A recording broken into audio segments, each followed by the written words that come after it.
Hi everyone, and welcome to a Gem of a Secret podcast. My name's Donna telling my secrets. And my name is Coco Gem Holiday. How you doing tonight, Coco? I'm drinking a AHA sparkling water. Is it AHA amazing? No. But it tastes better than, oh my god, what are those other ones? Those sparkling water drinks. Is it La Havli? Oh, it tastes better than LaCroix. Oh, That's what I was trying to get. I was like, oh gosh. That's what they do for the commercials for that AHA sparkling water is No, they don't. No, they don't. They're like, any like vowels they replace with AHA in the words that they're saying. Yikes. Yeah. It's an annoying marketing technique. That is an insanely annoying marketing technique. Oh my goodness. Donna, what are you wearing this evening? I am actually dressed up as Judy from Bad Girls Club. I have my purse and my voodoo doll that I'm carrying around. And, yeah, Judy was one of my favorites. I'm rewatching Bad Girls Club on Hulu because yeah, that and Adventure Time. You're such a stoner. I just kind of like hop back and forth between different types of programming. Don't y'all love how I'm slurping in your ear right now? I just realized I was What about you, Coco? I'm wearing the entire wardrobe of Carrie from the first season of Sex and the City. What I did is I just took all the pieces that she wore and then I put them on my body. It's very warm. Mm-hmm. Yeah, most of them didn't fit, so they're kind of all being worn as socks. Loves it. Yeah. The funny thing about that show is I remember there was an episode in the very last season where they're like, I think it was about Aiden. She's like, Aiden wants me to give up smoking. And they're like, you guys don't have a problem that I smoke. And they all looked at each other like, we don't like that you smoke. like you have to take smoke breaks and we love you. So it's we an put inconvenience. Up with you. And if you've ever had friends that are smokers and you're not a smoker, yeah, it is kind of a major inconvenience. Especially, do you remember road trips? With one of our friends in Colorado. You mean that first one where there was 3 of them? Yeah. Oh my god. That when we went to Austin Drag Festival? Oh my god. Yeah. Christ. I remember like every 4 minutes, can we do a cigarette? And I was like, we are 1 hour out of Junction. Yeah. And that's seriously every bathroom break, because I have to pee like effing racehorse. I'm just like, okay, you can smoke now, but we are not moving. You're doing this again. Yeah. And it's funny, like, smoking is like one of those most things are pretty bad for you, but like smoking is so bad for you. So bad for you. And like, I don't even know why people pick it up in the first place. Like when you're 16 and you're in high school. Some people do, honestly, because you get extra breaks with certain jobs if you pick up smoking. I know as like a server. Like, you typically don't get breaks as a server, but if you are a smoker, then you get a smoke break sometimes. You know, the funny thing is, I actually, when I was working at Burger King when I was 15 years old, because, my mom had always been a smoker at that point, and so I remember thinking to myself, wow, I really wish I could pick up smoking so I could get more smoke breaks. More breaks, so I could get more breaks, because I'd be like, because one of the managers smoked too, so him and this girl would always just be in the back of the Burger King just smoking. Yeah. The whole time. And I was like, God dang it. Yeah. It's unfair. It is. Oh, it's super unfair. Don't smoke. Yeah. And also don't vape either, because that's bad for you too. Yeah, that destroys your lungs apparently. But vape instead of smoking, if you must do one of the two. Yes. So this is a PSA about smoking. Actually, it's our annual episode to where we go from season 2 to season 3. Yeah, with no actual shift of topic, subject, or format. No, not even a little. Not even a little. We might do more. Actually, we're definitely going to be doing more interviews moving forward, because those are a lot of fun, but they're also a lot of time to schedule too. I enjoy doing the interviews. I think that's great. But yeah, we're just basically going to talk about our year in review. I know. And it's also Pride Month, so we're going to talk a little bit about Pride too, Yeah, and Pride is so exciting. I want to talk about, because I want to talk about Pride from 2 years ago. because I into the Pride that was because obviously we didn't have Pride last year. Pride right? 2019 in Portland. Yeah, Pride number 2019 in Portland, and then what Pride was like last year. Yeah. But long story short, I remember the festival actually kind of being a little lackluster. And I think my favorite Pride in the world is Utah Pride. I think it's a really amazing. Salt Lake City Pride is just really amazing. They do it super well. I felt like with Portland Pride, there wasn't a lot of people there, which I found to be really weird. And the one thing that really got to me was I think it's because this city's so queer and queer adjacent that there isn't a lot of people that wanted to come out and party. At least in my opinion. I don't know. I didn't go to the actual parade or anything, so I wasn't there for that. But I did like Pride here when we spent it here at what am I saying? All right, I really did like Pride in 2019 when we were here for it. We both got to perform at CC's that night for Superstar Divas. You did. I did. You did. I was in Rogue's Pride Party at Local. Oh, that's what it was. Okay. Mm-hmm. And we also did, that same weekend was when we did our first gig at Lad Tap House as well. Is it really? It was. It was the outdoor stage. Oh, the outdoor thing. Yeah, that's right. I remember that. Yeah. And Nene Leaks Cartier was hosting it. And then we also did the very first Legacy as well that weekend. Was that weekend, wasn't it? Well, was I in the first one too? Or was it just... You were in the first one. Oh, you were the first co-host, I think. Yes, but we were in the very first one together. Yeah, that's right. Okay, that makes sense. Mm-hmm. I remember it being a lot of fun. Yeah, it was. It was definitely a good, our first Pride here was, jam-packed. We were performing all weekend, and that was fun. Mm-hmm. It was really cool to, see people and just kind of, get acquainted, too, with, the queer community. When having our first year here, at least we did get to have that. That's one thing that I'm noticing is, talking with more and more people. There's been a surprising amount of people that moved during the pandemic or just shortly before the pandemic started.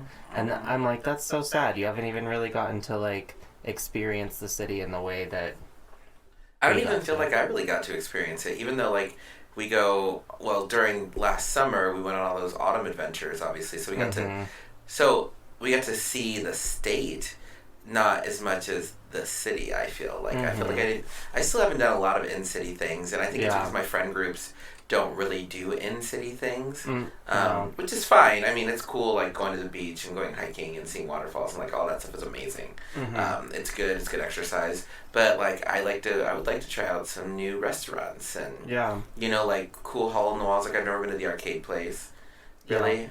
I think I walked in there once, but that was it. Yeah, I'd like to do stuff like that. There's a lot to do around here. There definitely is a lot to do around here. Way more than Junction. Ain't that the truth? Yeah. I wrote about Junction today because it's... so I keep forgetting that. I keep thinking we moved here June 19th, and that's not the case. We moved here June 5th. That's when I... And because my time hop was showing the picture of our old house when we got the U-Haul and whatever. Yeah. And I was crazy. And then I had a picture that said goodbye Junction. And I was thinking to myself, I was wow, it really has been 2 years since we made that long cross-country road trip. Yeah. And hitting ground here and getting to do all the things that we did. But yeah, what I was writing about today was that I've met so many cool and interesting, unique individuals, and I've had my fair share of drama, sure, but it's nothing compared to the garbage I dealt with there when it came to drama. Yeah. And also the Pride, planning Pride for a bar in town here has been really fun.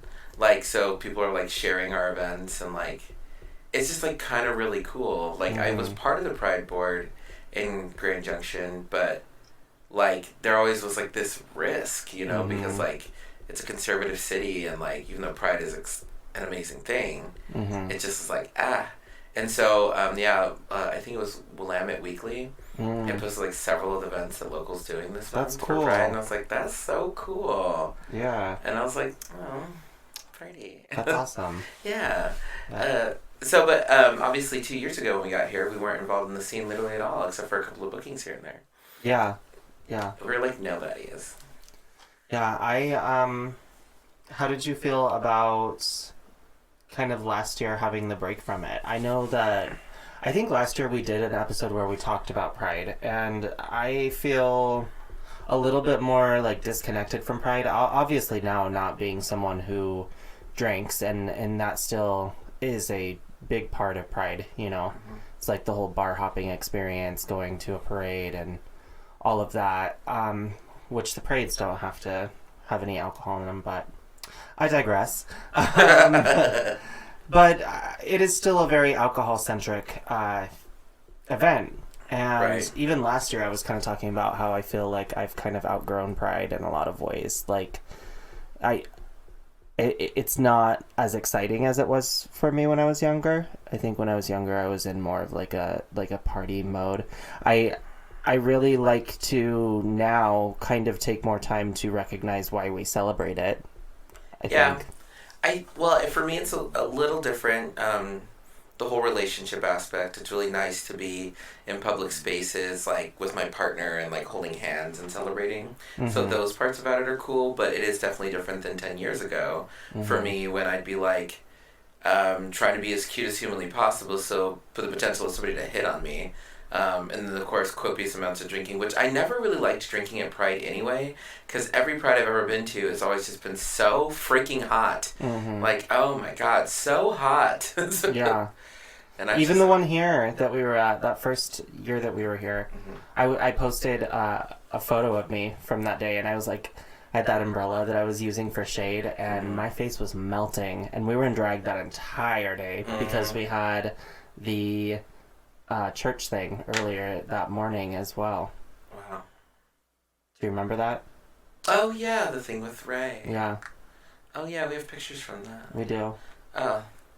That was actually a cool event. It was. It was like a drag queen story hour kind of thing, which was fun. Yeah. I looked gorgeous. I remember that. I remember looking gorgeous. You were wearing blue and I was wearing red. Yeah, it was fun. It was a lot of fun. I remember moving here thinking, I was like, I'm going to be a full-time drag queen. Oh, me too. That's so stupid. I tried that for a little bit. And... Oh, honey. The amount of free gigs. The amount of free. Actually, the funny thing is, I think Donna and I could have done it if Portland paid drag queens, which we've talked about a billion times on here. I mean, the course of the landscape of the city is definitely changing, like a lot. Like, everything is trying to pay drag artists a lot more money. I'm making a lot more money. I feel like if they had the opportunities now that they did when I moved here, I probably could have did it. Yeah. Probably could have done it. Because I was a good performer. Yeah. Yeah, I got burnt out. It was a lot. It was like too many gigs for little to nothing. Yeah. And, not enough to like keep it going in any form. Yeah, I still love drag. I just it's not something that you shouldn't make something that you love doing like a career, because it can easily be ruined that way, I think. And then I try to make it a career. I mean, I don't even know if I don't know. I think I could have tried harder too, even to make it a career, but I think I'm struggling with alcohol, you know, and that's a big distraction from your goals and your productivity and shit. And you know what's really interesting about that too is I felt like I was trying really hard to make it a career, and I still just wasn't seeing the benefits of it because there wasn't enough opportunity. Yeah. Like, there just really wasn't. And I mean, I didn't even know, like, at that time, like, the hosting gigs at Stag or Silverado, I didn't know that those existed. On top of the fact of, like, I knew I didn't have the good enough drag to be on a Darcelle stage to be, like, a weekly girl there, right? So, like, just those different things. Trying to be like, wow, I'm, like, never going to be able to get there. So, I don't know. But I need to ask Donna, how are you doing this evening? I will let you know after this brief commercial break. Do you wear t-shirts? Do you wear a face mask? I sure as hell hope so. Do you put on your silly little t-shirt and your silly little face mask and wish you had something a little more out there? Yes. Even something, dare I say, matching? Girl, yes, duh. Then it looks like HunterDrips.com is exactly what you need. At HunterDrips.com, socially relevant merch and apparel is up for sale. That's never for profit. 50 to 100% of every purchase is donated. I hear they carry matching shirts and masks with designs that say cute little slogans like defund the police, Black Lives Matter, and it goes over your nose. And even shirts and hats with your own pronouns on them. You know, things that are important. Oh, so you mean important. And almost all of it is donated? Yes, donated. And guess what? What? It's size inclusive too? Yes, up to 5XL. Why just make clothes for skinny people? It's all made by Queer Artist Girl. The creator of HunterDrips.com is trans, fat, lesbian, and the site also includes merch from other queer artists, including gay Portland rapper Tono. Listeners, head on over to HunterDrips.com and use the code SECRET for 15% off your purchase today. That's SECRET for 15% off your purchase at HunterDrips.com. It's a podcast with Coco and Donatella podcast. Tune into What They Tell You podcast with Coco and Donatella podcast. Well, Coco, I am feeling like the Target Pride collection. So ugly. The Target Pride collection. Yeah. I haven't even really had one. Sadly. What do you mean? It's like rainbow capitalism. Everywhere has a Pride collection. You know what's so funny? The people were telling me at the bar, they're like, yeah, we need to make Pride queer and like blah blah blah, and like we don't need to have people taking up space in our space because it's our space. Yeah. And I was just like, what are you trying to say? They're like, just people are trying to make money off of us right now. And I'm like, yeah, that's fair. I mean, It is fair. It is. Because I mean, Pride started as, you know, like a rallying cry against police and Yeah. And I like, think if you they are to buy like Pride gear, you should buy from like queer companies and not from Target and other corporations that are pandering just because it's June. No, I know, and I agree with it. You know the Pride flag that has like the black and brown stripe on it is actually kind of hard to find. I mean, it's probably not anymore. It was last year or the year before, I can't remember. Yeah. I was like trying to find one, and like I remember I was at I remember this. I was at Portland Pride in 2019, and I went to there was a guy selling Pride flags, and I was like, "Can I get that one?" He's like, "What's that?" I was like, "What do you mean, what's that?" So I showed him a picture. He's like, "I've never seen that flag before," and I was like, "I'm gonna walk away uncomfortable." That's, yeah. And I had just moved here, so I didn't realize that Portland was woke. And now when I think about that incident, I'm like, how are you gonna live in this city and not see that flag Not before? have the inclusive Pride flag, yeah. God. Huh. I have to admit, though, I do agree that it's ugly and it hurts your eyes, but I do appreciate the inclusion. Yeah, the inclusion's great. I think it's important, definitely, to have that because too often marginalized communities are forgotten around this time. And it's important to have that representation. Absolutely. Well, and like Pride was started by trans women of color, and they moved our movement forward, right? So not having it's funny how this community, actually all queer community, treats black and brown people so less than when like if it wasn't for black and brown people they wouldn't have the rights that they have today, which also kind of is weird too. Like, even in the drag circle, I will always say this, like, RuPaul is the most famous drag queen in the world. She's black. Yeah. And, like, but then it's like, hard for black and brown people to get bookings. Like, what? Yeah. Yeah. It's very strange that that's the case, that, you know, the biggest representation we have of a queen is a queen of color. But we're still at this point where local black and brown entertainers are still not as appreciated as their white counterparts in a lot of circles. Yeah, absolutely. Yeah. It's heartbreaking. Yeah, honestly. it is. It just shows that we have a lot of work to do, and for the biggest thing I think that we could do is have shows that celebrate that representation, and that's something that local seems to be doing, and a lot of places are doing more and more. I think. Yeah, I think so. Yeah. I can see it, and there's a change happening, but we still definitely have a long way to go when it comes to representation. Agreed. And I think what hurts my heart too is that with Pride, when it's supposed to be everybody sitting at the table, most people end up arguing with about who actually should be sitting at the table. I think we talked about last time about the discussion between does kink belong at Pride. I think we did talk about that like 2 weeks ago. And that's actually still coming up on my Facebook today. People are wondering if kink belongs at Pride. And I'm like, as long as the person is queer, then I'm absolutely down for it. That's kind of how, because a lot of people confuse what Pride is in the sense of like they lump everything in there. Like a poly person who's in a straight relationship doesn't necessarily mean they're part of the LGBTQ plus, right? Unless they are bisexual or pansexual. And they can be allies, and Pride is for allies, but it's not necessarily, they're not the focus. Yeah. Because they're the focus on every other day. One thing that I've noticed about that whole kink at Pride discussion that's happening is there seems to be two opposing forces within the queer community. And I think one side, and I think the side that tends to be the younger, more kind of, which is strange, the younger generation tends to want to get away from queerness being associated with like hypersexuality in a lot of ways. I was seeing this like TikTok video of this guy who was like cruising, and they were like, how dare he be doing this? And people are like, cruising is part of gay culture, and then they're like, well, he's doing it out in public, and you know that shouldn't be something that you know he's doing. And it's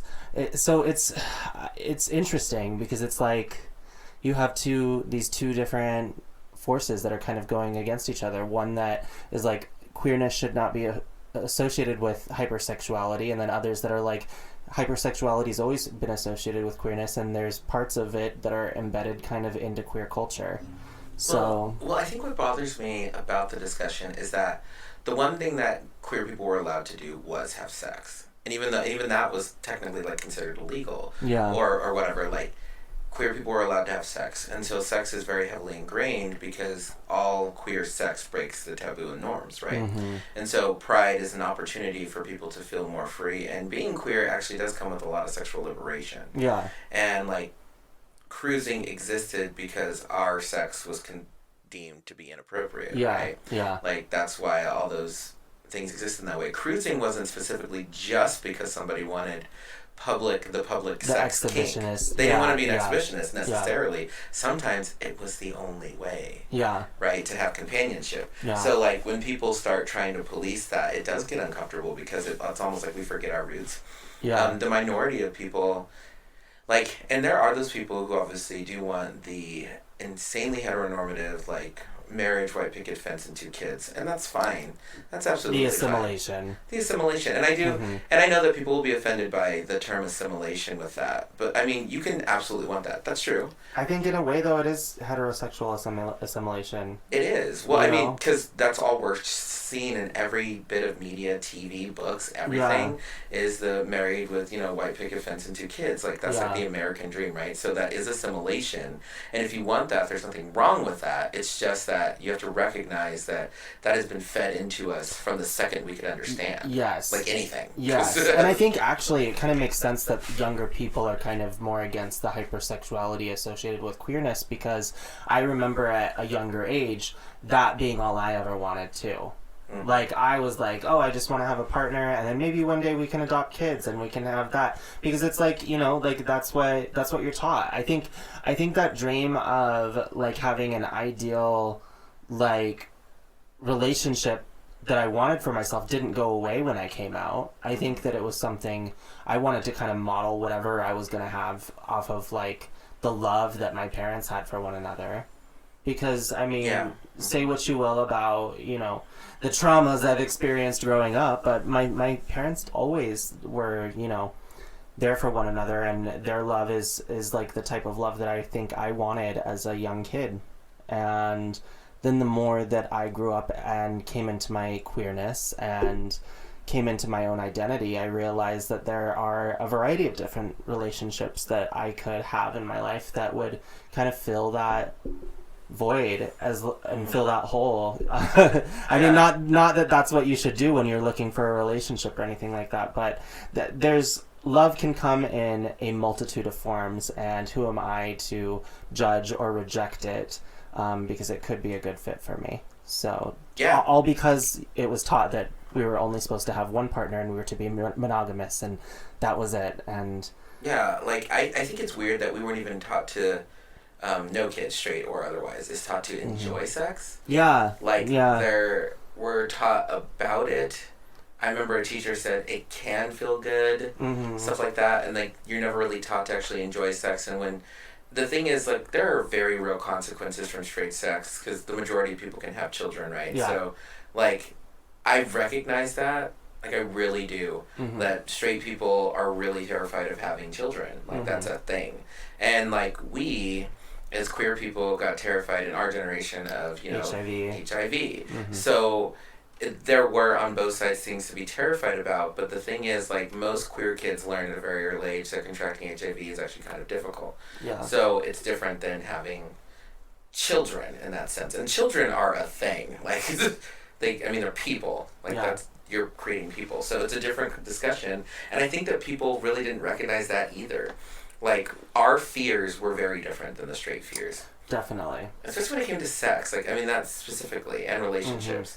Like, and then even now, because this is a new topic, I suppose, I've been thinking about children a lot. And I have a lot of guilt associated with not having children already. And I thought it was because of, like, my biological clock ticking or whatever. And it's not that. I mean, probably. But it's more about being fed your entire life that as human people, when you get older, you have children. And, like, some people don't want children because they really don't want them. Yeah. I've never had that feeling where I just think children are just like, I do not want those things in my life. I've always kind of wanted kids. I'm not sure if that was programmed into me to want kids. But one thing that was programmed, because I can tell it, because why would you feel guilty about something? Like, it's like feeling guilty about, like you never had chocolate and you feel guilty about not having chocolate. Yeah. Like, I feel guilty for not having children already. And that's so stupid. That is such an assimilated mindset. Yeah, it is. It really is. I think I lost that for myself a little while ago. I think I have kind of like more of like a negative way of looking at it, though. Maybe it's not negative. Maybe it is kind of a positive. But I guess for me, not having children is kind of in line with how I feel. Like, my newly developed spirituality has kind of justified me not having children. I feel like I'm ending a lot of generational curses with me, and by not passing my genes on and subjecting another generation to some more generational trauma and curses, like, I'm kind of doing my part in this lifetime. Oh, that makes sense, actually. Yeah, I've been thinking that way a lot recently. Well, I feel bad because I would like to continue on my bloodline in the name, but it's just a lot harder because of, you know, I do want biological kids someday. I've always wanted my own children, like, I dream about that. But the guilt of not having them yet, oh, good Lord, it's a whole journey there. And it's funny when you're in your 30s, like, a lot of stuff changes. Like, I'm about to be 35 this year. That is halfway to being middle-aged. I am months away from turning 30. Everything starts breaking, by the way. I'm already feeling it. Everything starts falling. I'm already feeling it. I'm gaining weight. My metabolism has slowed down immensely. Oh, yes. That happened at 29 for me, yeah. Tried to put on a pair of shorts that have always fit me, and there was a solid, I would say, at least 4 to 5 inches of space between the button and the hole that the said button was supposed to go into. Said button. Yeah. We're in court now. The said button. No, So, it's true. Oh man, it's a whole journey, and so I have my listeners. You can be on this journey with me. I have my doctor's appointment scheduled for June 10th. Oh, mine's the 9th. Twinsies. Twinsies. To find out if Miss Coco Jim Holiday is dying of liver failure. I'm going to definitely find out if all of the copious amount of drinking I've done over the last year or two is going to catch up with me. And the only reason I drink so much is because I'm always in bars, and it's a social activity, right? But now I'm always in bars because I work in bars and I perform in bars, so I'm always like getting a cocktail, right? And I do want to slow down on drinking anyway. Most of, like, I had a scare last year where one of my cousins, like, who are just literally like 3 or 4 years older than me, are all now starting to have lots of problems that are directly related to drinking, and they don't even drink that heavily. And I drink a lot more than they do, so I'm going in to just get everything checked on and get my labs 2 days back. She's going to be like, oh, you need to come in. I'm waiting for the call to where she's like, let's schedule you another appointment for no reason. Like, Yeah. Okay, well, Yeah. I'm waiting for that. And maybe this is my wake-up call, too, because if it does come back clear, maybe it's still just a wake-up call to just, cut back. Yeah. I mean, that was a lot of the reason why I stopped drinking was because of my health. It's so different when it's moral to when it's, like, health.